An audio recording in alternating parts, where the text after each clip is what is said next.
But above all, we shall remember all those people who have welcomed us, who have stood for hours in rain or sun. We can only hope that we've given them something. 1983 was absolutely the height of Diana mania.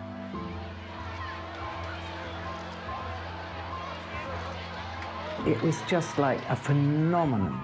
I mean, people would scream when they saw Diana. It was almost like Beatlemania. But it was Diana mania. She's beginning to outshine even the senior members of the royal family. This is dangerous territory. Suddenly he's been completely overtaken by this gorgeous young wife who everybody wanted to see. They don't like it. By the way. Thank you. Ladies and gentlemen, the last time I was here was 2 years ago, in 1981, shortly before we were married. At that time, everybody was saying, good luck, and I hope everything goes well, and how lucky you are to be engaged to such a lovely lady, and my goodness, I was lucky enough to marry her. Now I am returning with my wife and my son, and it is indeed as if I were introducing them to old friends. My wife has been enveloped by warmth and affection since arriving in the red heart of this great continent, and now she is experiencing the sort of welcome that this famous city can bestow on its visitors. And I've come to the conclusion that really it would have been far easier to have had 2 wives, to have covered both sides of the street. And I could have walked down the middle, directing the operation.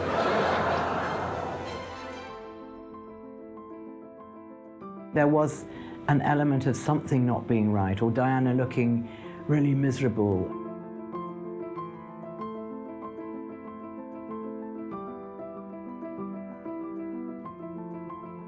They didn't have any sort of togetherness.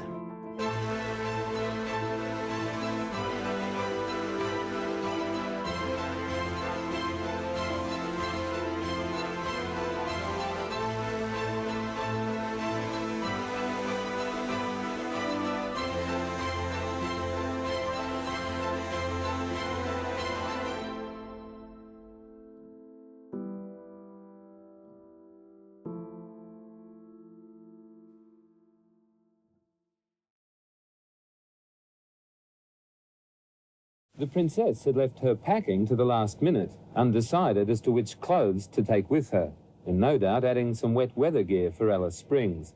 Still, the departure went smoothly. Among the farewell party, Australia's High Commissioner Sir Victor Garland and Lady Garland. The British press have dubbed it the Royal Tour into the Unexpected, making much of the potential weather problems and the Republican leanings of Prime Minister Bob Hawke. And as the Prince has long been a familiar figure in Australia, there's no doubt in London that it will be the Princess and her baby who capture the limelight in the weeks ahead. It will be May by the time they return to London after their Australian and New Zealand tour. They'll then prepare for a similar tour of Canada in mid-June.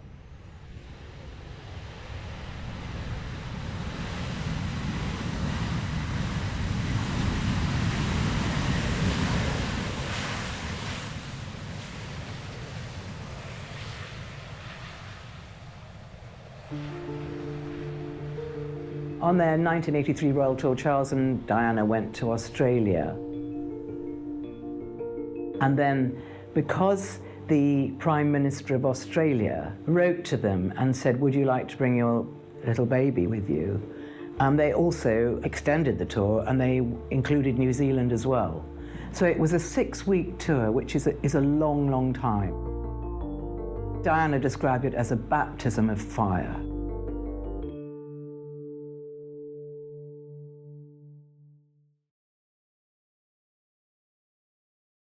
She now faced possibly the most daunting initiation test for would-be members of the royal family, ordeal by the media. Her flat came under siege. She was followed wherever she went.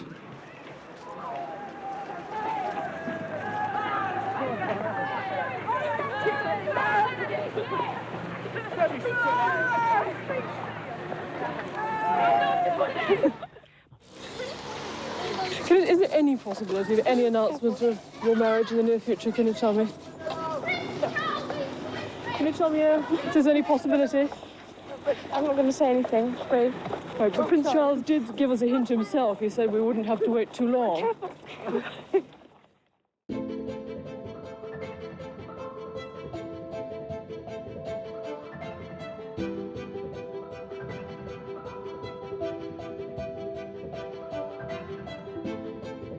Well, Princess Diana was the daughter of an earl, and the Spencer family were quite an ancient aristocratic family, and Diana was very proud of her heritage. I mean, they were actually probably grander than the royal family. In the summer of 1980, the Queen told me that a young girl was coming to stay for the weekend. Will you meet her at the front door and show her a room? Of course, Your Majesty. So I'm standing in the front hallway of Balmoral Castle under black and white tiles, waiting for this car to arrive. And out of the car comes a shy young girl that nobody knew who she was. She had one little suitcase in the back. She says, "Will it do?" I said, "I think we'd better take you to her room and find out." I showed her to her room. "Will you stay for a while and have a chat with me? I'm completely out of my depth," she said. So I stayed. "What time do you go down for tea?" 4 o'clock. You go down to the small drawing room. The Queen will pour you a cup of tea. I don't like tea. I'll make sure she has coffee there waiting for you. Then what happens? I said, when tea's cleared, you go into the drawing room. And then the Queen will pour you a gin and tonic. I don't drink. I'll make sure there's a glass of water there for you. Then what happens? This young girl was fascinated by this routine of royal households. And as I closed the door that day, I noticed the name on the door, Lady Diana Spencer. How well are you coping with all the press attention? Well, as you can see, you can tell. Are you bearing up with it quite well, though? Because it must be quite a strain with all of us after you. Well, it is, naturally. And you're coping with it all right, though? You seem to be doing very well. Well, I'm still around. Diana lived in South Kensington in a flat with her girlfriends, and the press started camping out on the doorstep, 40 or 50 of them. And this had never happened to a member of the royal family before. And they followed her everywhere, so it was relentless, and she handled it beautifully, but mentally it was really getting to her. Generous. Very generous. A very good friend. Did she watch TV a lot? Did she have any favourite programmes? Oh, God. Crossroads. Did you share that like? Unfortunately, yes.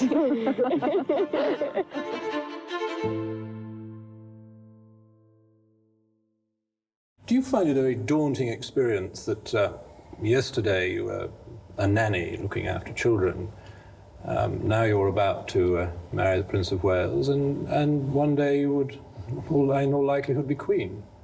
It's a tremendous change for someone, if I may say, of 19 to make all of a sudden, the transition. It is, but I've had a small run up to it all in the last 6 months. And next to Prince Charles and I can't go wrong. He's there with me. I don't think it really sank in. She was very naive, and I think she thought, oh, one day I'll be Queen, fine. But I think it was really more the pressure of being on such public display that got to her, and I think that's the pressure that gets to every girl that marries into the royal family.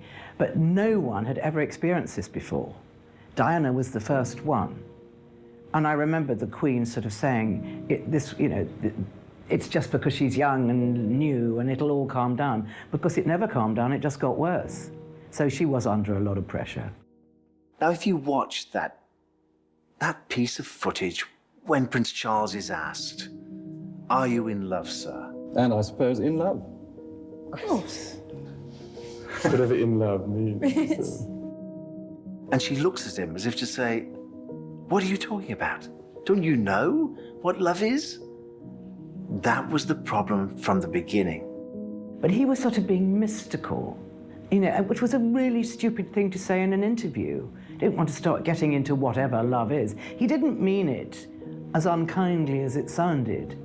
He was just being a little bit sort of clever with the interview, but it backfired so badly. He never really wanted a lover. He wanted a mother.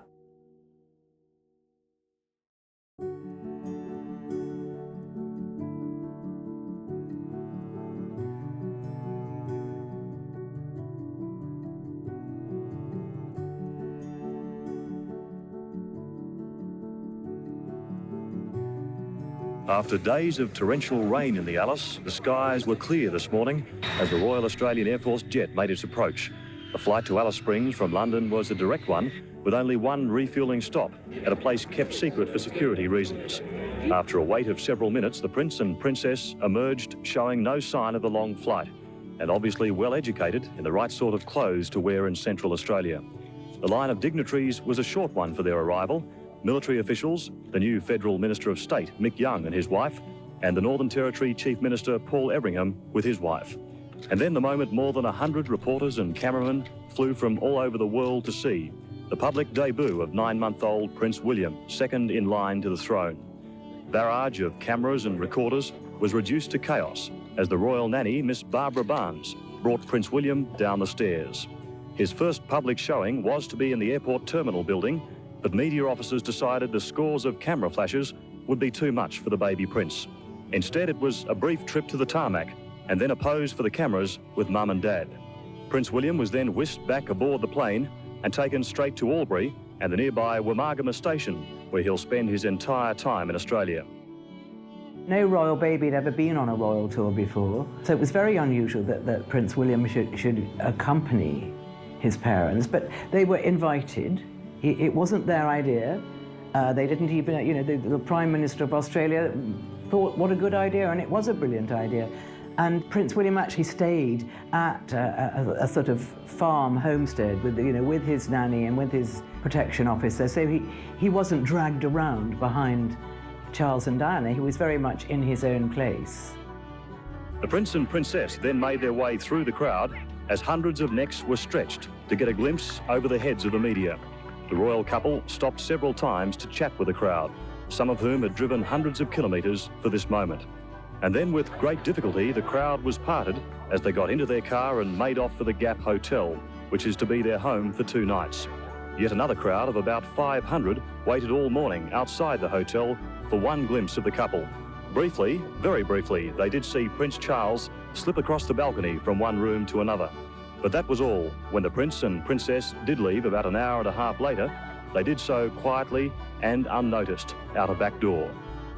The purpose of a royal tour is to spread the word about Britishness and British goods and meeting important people in the host country, or obviously combining it with as much charity work as possible. And that's how royal tours have always been. They used to be much, much, much longer than they are now.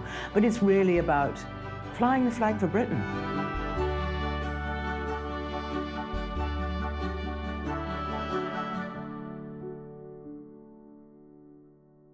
Their first task of the day was to open the new St John Ambulance Regional Centre in Alice Springs, a centre built to cater for 35,000 people at an area of some 800,000 square kilometres. But we thought it was rather appropriate to start here in the centre of Australia. After all, the centre of the wheel is what helps the spokes on the outside to go round. And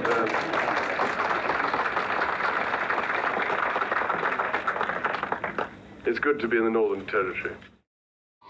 It was fitting that the first engagement should have been to the School of the Air, where the children of the outback are educated. In the studio, the Princess had her joke with the press corps. Then to the serious business. Education by radio exists for children who live in remote areas like the Ormiston Gorge, 100 miles from Alice. And then there was a question and answer session revealing some minor royal secrets. Question: what is Prince William's favourite toy? Jamie, he loves his koala bear he's got. But he hasn't got anything particular. He just likes something with a bit of noise. Plastic whale which throws things out the top. He got a plastic whale that throws things out the top, little balls. Thank you. Question: how many rooms are there in Buckingham Palace? I haven't actually counted them. And even if I did, I dare say there'd be quite a lot that people didn't know about, that somebody had been living in for many years unbeknownst to anybody else. Question: are you going to get a horse for Prince William?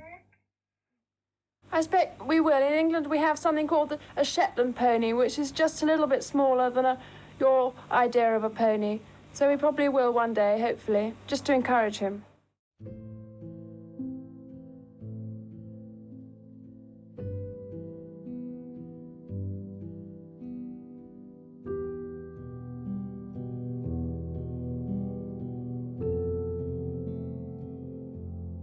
There were photographs of Diana looking sad, and I think when they posed in front of Ayers Rock, they looked very apart, although they were standing together. And I think perhaps there was an element of sadness that was showing in the pictures.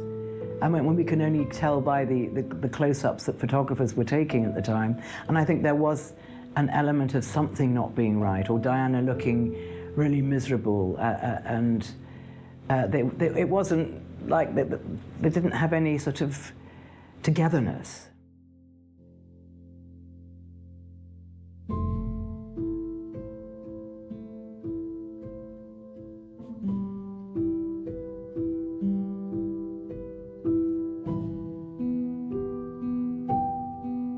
I think the chemistry didn't appear to be there, no.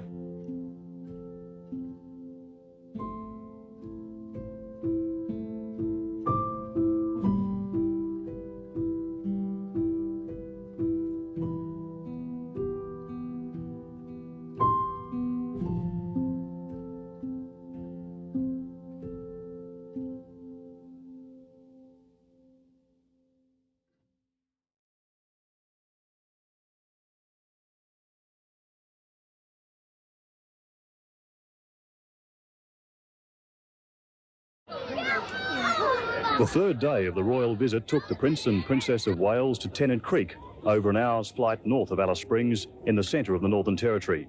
Here they were shown the Kargaroo Primary School.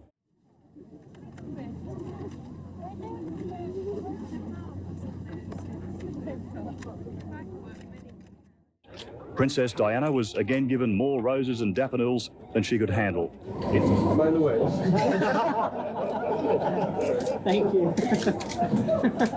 The schedule, normally followed to the minute, this time was thrown out the window. The royal staff, concerned about the withering heat outside, allowed the tour inside to last an hour. Princess Diana obviously felt more at home with the young children than she has for most of the visit so far.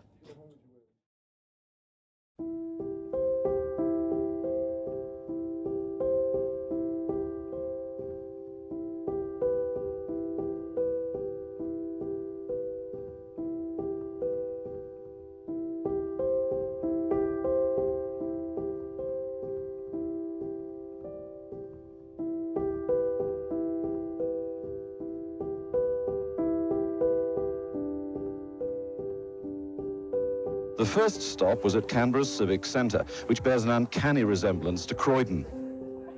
After the days in the outback, the crowds seemed enormous, and the walkabout was busy with morning shoppers and Canberra's civil servants.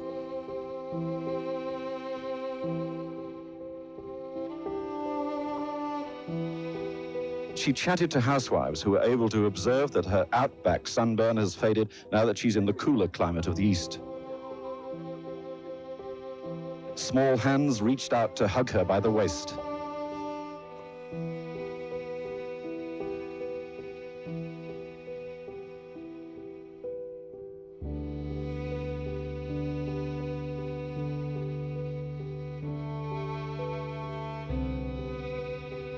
Today's visit was not on the original schedule for Charles and Diana, but they'd expressed a wish to see the areas where the fires had caused so much destruction and heartbreak. After being shown the extent of all the Victorian fires on a map, they met a number of the emergency service personnel who had spent Ash Wednesday in the Cockatoo area. The local CFA men presented Prince Charles with their last helmet, suitably inscribed Cockatoo, March 1983, a time they'll never forget. Then, further along the line, they continued to chat, and it wasn't all small talk either.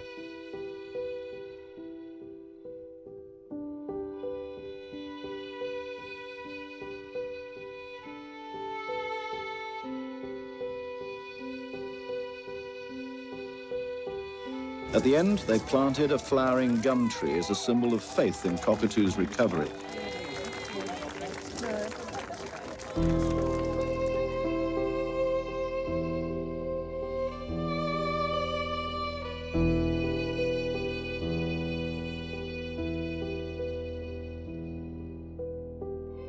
On their arrival at Stirling Oval, the royal couple were met by an army of loyal admirers.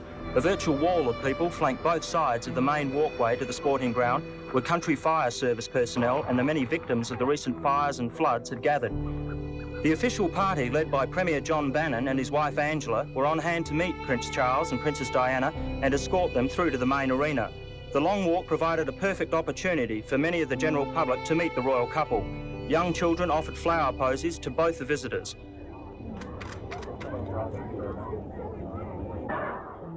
One imaginative youngster felt the Prince should sample one of the country's more interesting exports, a jar of that truly Australian spread, Vegemite. After initial chats with members of the public, it was time for the main event of the day, the meeting with those who experienced the full fury of the disasters that swept the state. Such was their interest in the plight of many of the victims that the royal couple spent an hour listening to the various accounts of those who went through the ordeals. The visitors then left for a brief tour of the Greenhill area where 6 people died. After that, it was on to Adelaide Airport for their flight to Albury in New South Wales.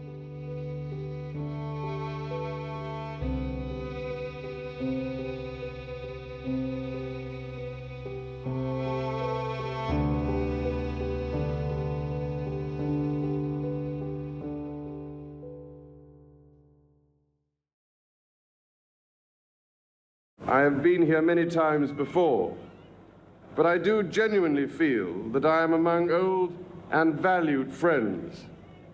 Old because it is now 17 years, believe it or not, since I first set foot as a hesitant Pom in this vast and exciting land.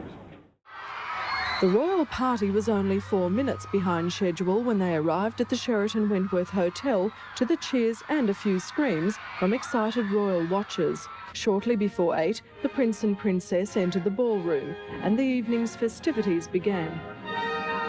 It all began formally enough, but the band was warming up. The tune, The More I See You.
Well, the cracks in their relationship, I think they began to show very quickly, because Diana didn't understand. I mean, after she became engaged to Prince Charles, he never seemed to be around. He was always so busy. And she was moved into Buckingham Palace, and she had her own apartment there, and he was sort of down the corridor. And she was absolutely on her own.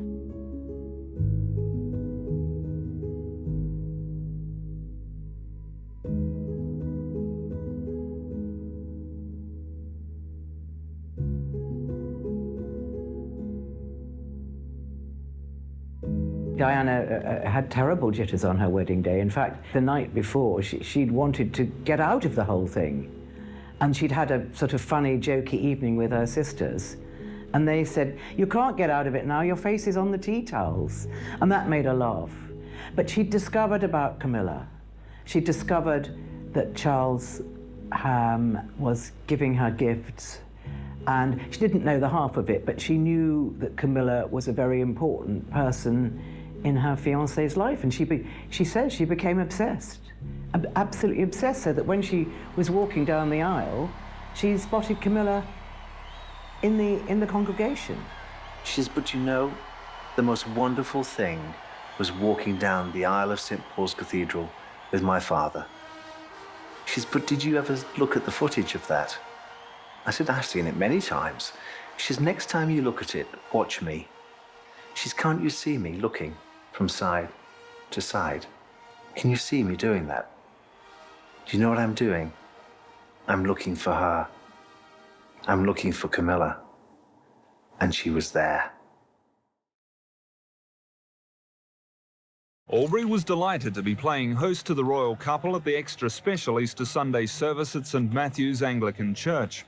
From early this morning, thousands from the River City and surrounding areas gathered outside the church waiting for just a glimpse of the Prince and Princess who've been relaxing at nearby Wamagama.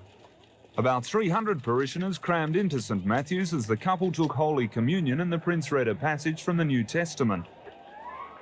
Albury had turned on perfect weather for Charles and Diana as they strolled through the city square after the service. Their walkabout lasted 20 minutes, and to the delight of the 12,000 eager onlookers, the royal couple chatted freely to the select few. And the princess's ever-growing posy collection was given its daily rejuvenation. The reception in Australia was just phenomenal. And I think it was quite frightening, because people went crazy and they were sort of screaming. I mean, in a very nice way, but I think it's something that no one had ever experienced before or quite knew how to handle. And so it was a phenomenon that they just had to deal with on a daily basis. By contrast, it was cold and wet for the royal couple's return to Sydney this afternoon. They were greeted at Warwick Farm by Prince Charles' great friend and ex-polo instructor, Sinclair Hill and Mrs. Hill. A quick snack and Prince Charles was off to select his 4 horses for the ensuing polo match, giving Princess Diana the opportunity to have a royal natter with one of her ex-London flatmates. Prince Charles, just exiting quietly. Those who were brave enough to play on my side, which is dangerous enough. Those who gave us a wonderful opposition, knocked me off my horse, the accent on knocked off, and also for those people who think that I just fall off all the time. The first stop was at Renmark on the bend of the river, where they grow citrus fruit and some presentable wines. But for today, the only business was trying to shake the princess's hand or attempt to photograph the prince. The couple went to a school sports day involving 7,000 children, which required a vast number of races to settle the matter. When the prince eventually did the prize giving, the last winner, a 16-year-old school captain, took her prize and asked if the princess would mind if she kissed him.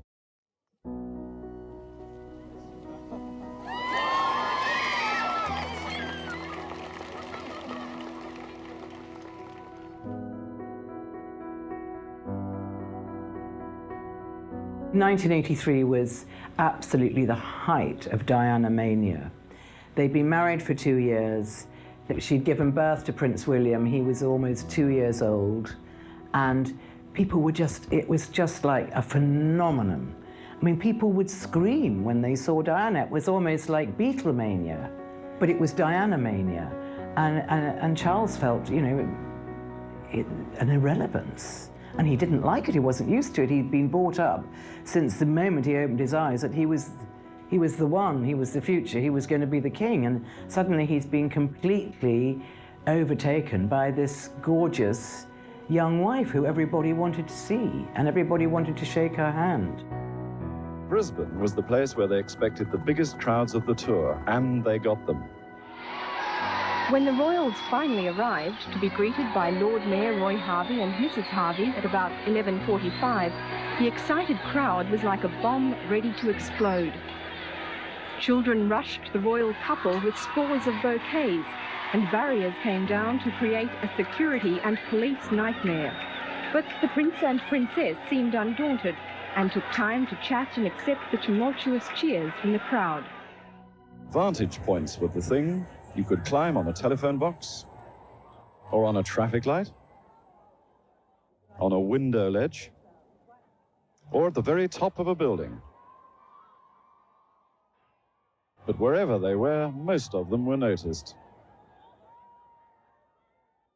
Nearing the town hall, the prince still looked nervous about the crowds. But safely inside, the couple signed the visitor's book.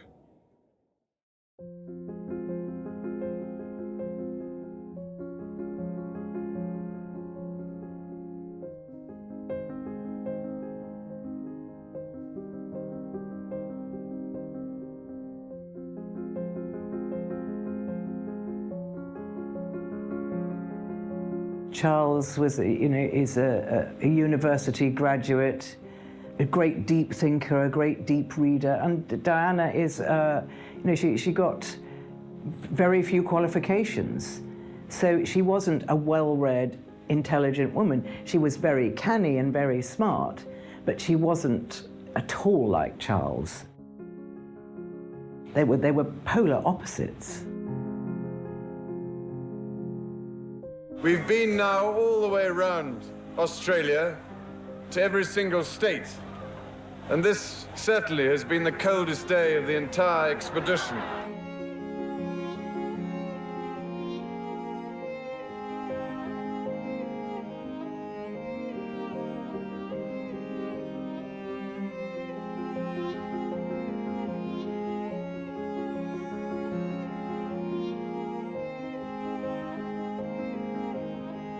They returned to Melbourne as a family to enable them to depart Tullamarine and Australia tomorrow together to begin their New Zealand tour. As Charles and Diana posed for a photograph with the RAAF flight crew, baby William was carried off the plane by nanny Barbara Barnes. Flight crew told me the little prince travelled quite well, no problems and no crying spells. And he was seated in a child restraint in the rear seat between the prince and princess for the drive to Government House. I think Diana was actually delighted that she could have William with them, even though he wasn't there. And obviously it was sad and difficult for her not to have him. She did say, but at least we were under the same sky. And she wasn't worried about him. And also it gave her a lot to talk about. She always used to say, to me, I talk about the latest TV programs I've seen, and I watch them so I can talk to people in the street, but she could talk to people about William. What's he doing? What's his favourite toy? There was all that kind of thing, and it really helped her.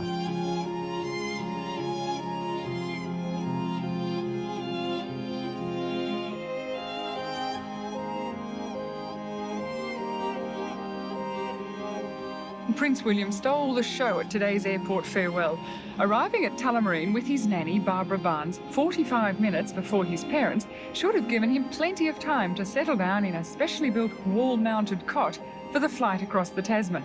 But Prince William preferred to bounce around his aircraft nursery, delighting photographers with his waves out of the small aircraft window.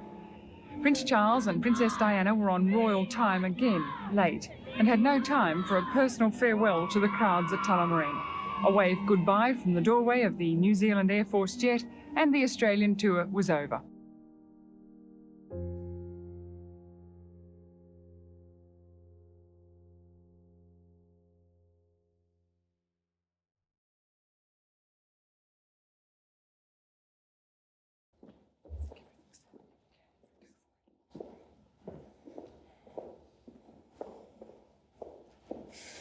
Ladies and gentlemen, I have it on very good authority that the quest for perfection our society demands can leave the individual gasping for breath at every turn.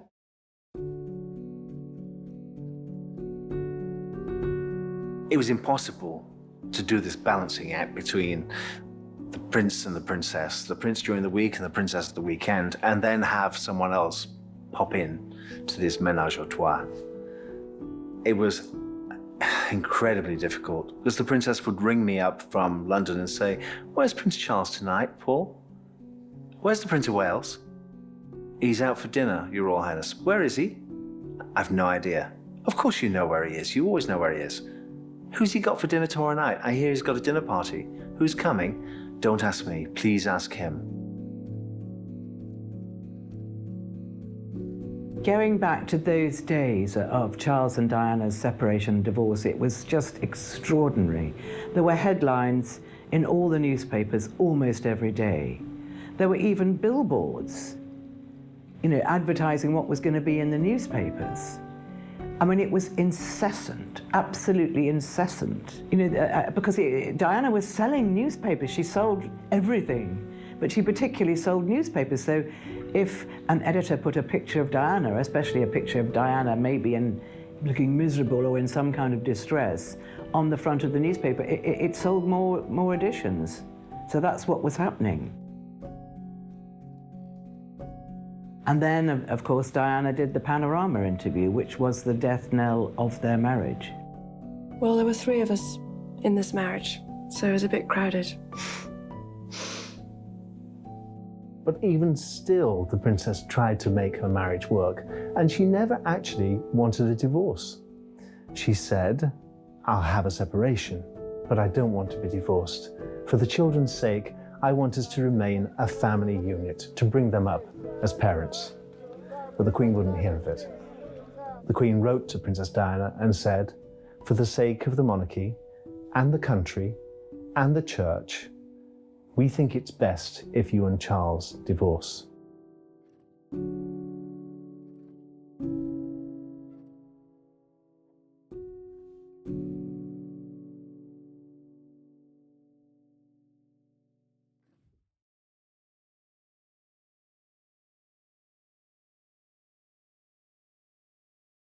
A high proportion of all the children of Auckland were at Eden Park.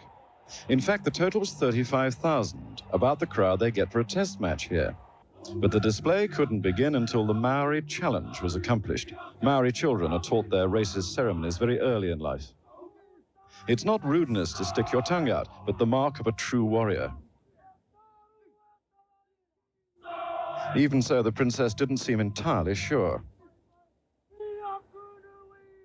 The test of a stranger's intentions is to put a stick in front of him. Friendly people pick it up. If it's left on the ground, that means war. The prince came in peace. After that, it was safe to rub noses, the traditional greeting.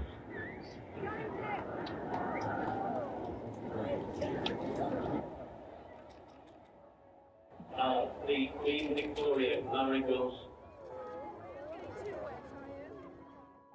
The path to the boathouse was muddy and treacherous. The princess tried the grass instead of the stones, but that wasn't much help. A certain amount of concentration now went into staying upright. The prince showed concern and made one of his photographic jokes. We've got water on the lenses. It was here in Wellington that the walkabout was invented 15 years ago. Now it's become the largest royal growth industry.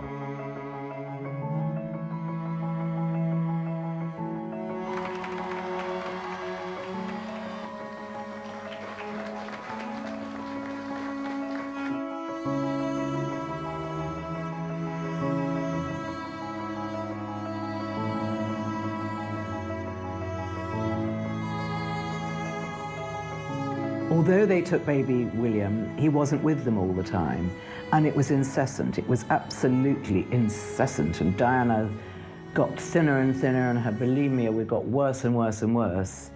And Charles got more and more and more jealous because all everybody wanted to do was see Diana because she was his new bride.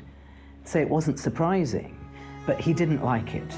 So, serious cracks started to appear in their relationship. The prince realizes now that he's taking second place and doesn't mind. He knows it's the princess people have come to see. Sorry, I haven't yet worked out a method of splitting my wife in half. She can do both sides. In Upper Hutt, they cheered when she switched sides of the road.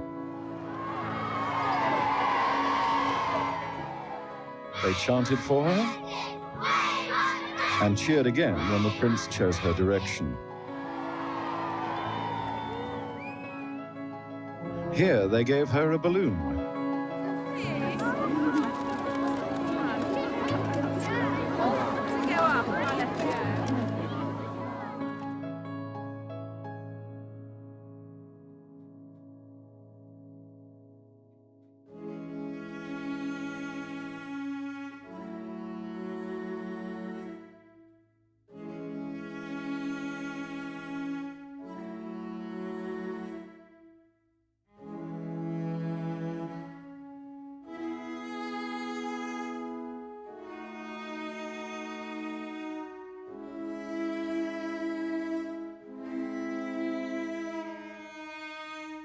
Ladies and gentlemen, the last time I was here was 2 years ago, in 1981, shortly before we were married.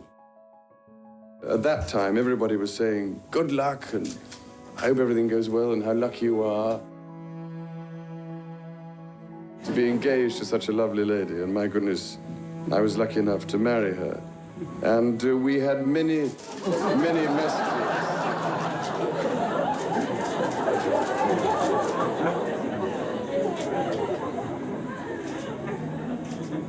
It's amazing what ladies do when your back's turned.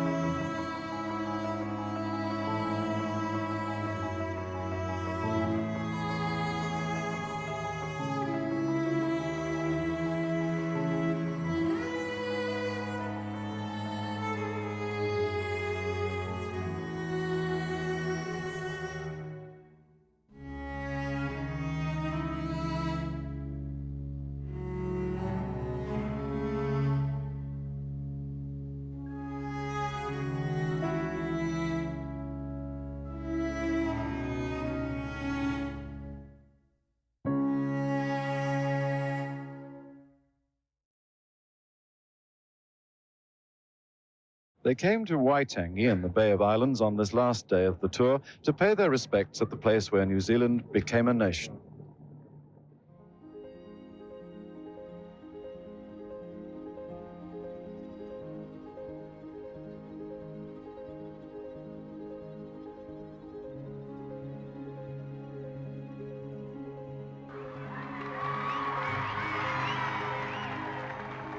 We shall remember all those people who have welcomed us, who have stood for hours in rain or sun. We can only hope that we've given them something back, that we've given something back to the many individuals in the crowd.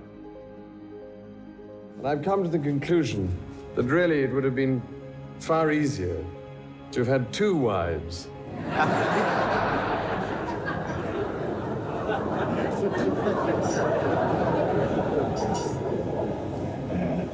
To have covered both sides of the street.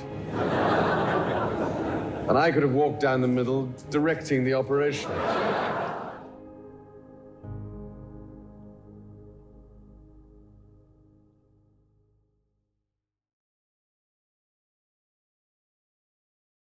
In these 6 weeks, the Princess of Wales has probably become the world's most photographed woman. It must have been an ordeal, but she's rarely shown it. She's responded to adulation with modesty and spirit. The monarchy will be the benefactor. And there were, of course, the clothes, fashion with a completely individual flair. 50 outfits in 42 days.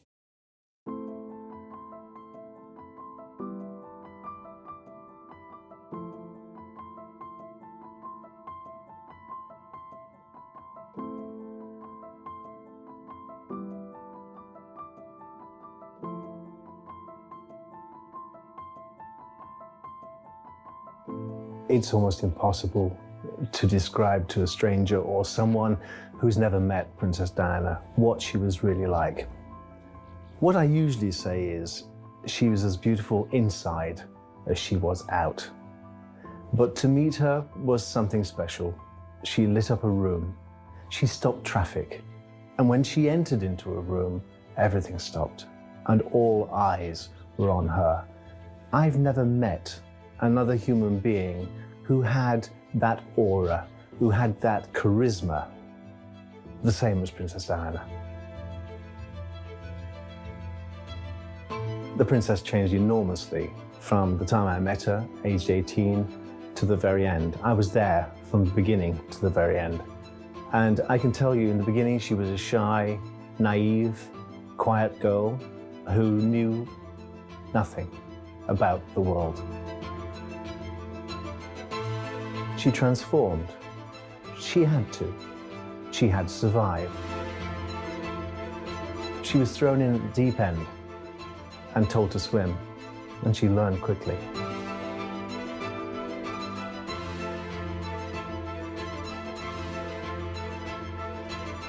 We interrupt this film to tell you we are getting reports that Diana, Princess of Wales, has been badly injured in a car crash in France.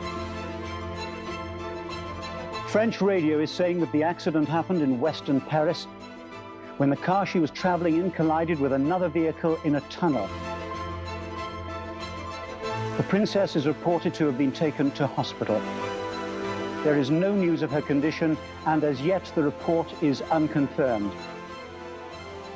It's also reported that a passenger in the princess's car was killed. One report, quoting French police, says it is her friend, Dodi Al-Fayed.